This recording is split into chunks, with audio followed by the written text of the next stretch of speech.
someone who's been a part of the Premier League for a very long time, in fact, 19 years, owner of Chelsea, that's Roman Abramovich, as we know, a Russian oligarch, someone who made a lot of money being a huge supporter of Vladimir Putin, as we continue to watch just with absolute horror what's going on in Ukraine right now, and the sanctions that continue to follow, especially in the sporting world.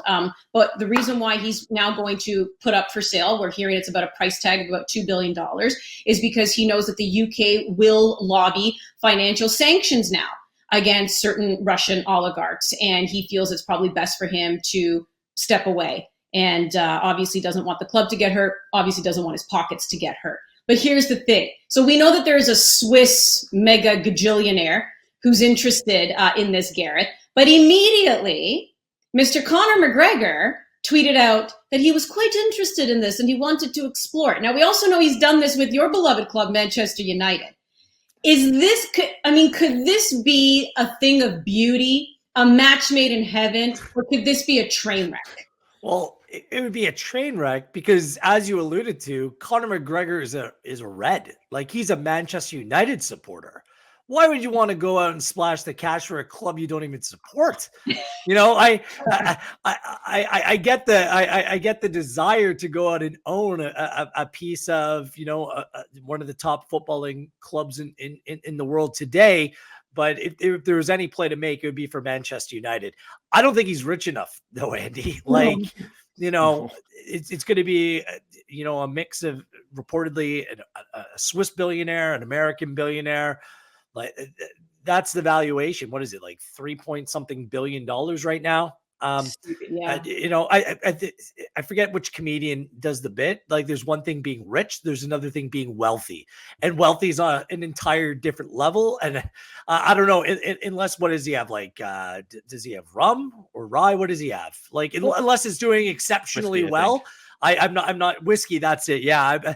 Unless it's like the best-selling whiskey in the world, I'm not sure how McGregor would be able to afford it anyways. No, what does he make? I can't imagine it is. No, 200 million, I think he makes a fight. Or I mean, right now he's got a broken leg and he's recovering, but he'd have to fight 10 times. Floyd Mayweather. Yeah. I don't even know.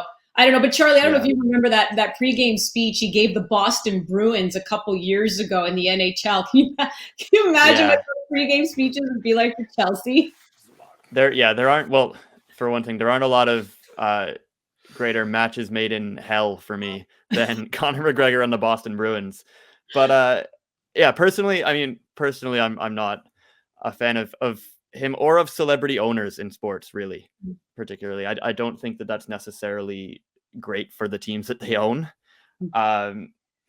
It just why not though? We're going to get into this conversation as the show goes on, but if you have a passionate owner that's willing to invest as well as maintain the integrity of what the club means in terms of its history, its community, and ways to take that forward, then I think it's a mix. So I don't care if it's a celebrity or someone else, but I think that you just need an understanding of what the supporters are all about, what the club's all about, and willing to, you know, uphold those high standards. Like, to me, the bar for ownership is kind of gone sideways, where it doesn't matter where your money comes from. It doesn't matter what you stand for. It doesn't matter about the community. I think that oftentimes now people are just turning a blind eye to see the money that comes into the game and what it could potentially mean in the transfer market, or what big name players can come there. I think that we need to be able to draw a line in the sand here and say, you know, there needs to be some sort of checklist to uphold the values that these clubs are supposed to represent, and the leagues that they play in as well.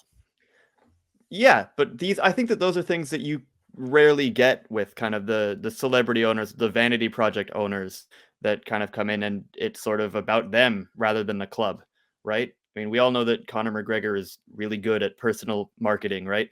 He's got, I'm sure, a big team behind him, but he's always in the spotlight. He's always getting that attention. And I don't think that that's necessarily a great thing for a football club, especially one like Chelsea that has spent a ton of money in the last couple of years. And it's, you know, to varying degrees of success. Well, Charlie, I'll say this. If Conor McGregor, who at least like stands up to be like the everyday man and has to, you know, his actions he needs to take responsibility, for his fans. Do you think someone like him is going to go try to run off and put his club into a super league? I don't think so.